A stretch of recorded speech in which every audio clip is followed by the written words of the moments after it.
have about $5,000 worth of equipment right here. And what is it? Well, we got a Sony a7 III and a Canon EOS R5. So let's start off with this bad boy, shall we? This one is a 45 megapixel sensor, and it is a thing of beauty. We go up to 20 FPS in terms of speed. We got 8K raw recording or 4K up to 120 FPS.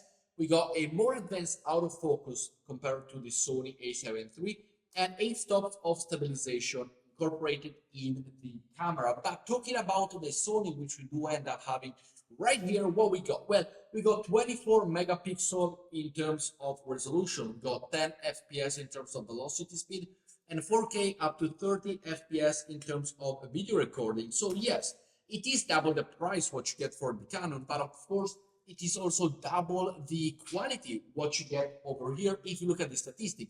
But which one would you be getting? Well, in terms of the Canon, I would say that it is a more camera for maximum results. We got everything pushed to the limit, high resolution, very high quality video, autofocus, very much intelligent, and it is done for the maximum control and quality. So very professional. But if you're a beginner or you just don't want to spend about $3,000 on the Canon, then this A7 is a beautiful, beautiful choice. This one is, it is not excellent all in one thing, but it is excellent all around. And of course, both of them, photos and video, they do record it. This is for hybrid photographers, absolutely yes.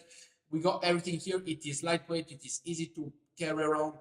And in terms of connectivity as well, everything on the left side, everything for both. So let me know as well which one you would prefer. Are you team Canon or are you team Sony? I gotta say, price per quality, Sony is better because it's cheaper and makes everything, especially compared to the nice lens. But if you just want the full of the full, then go with the Canon EOS R5.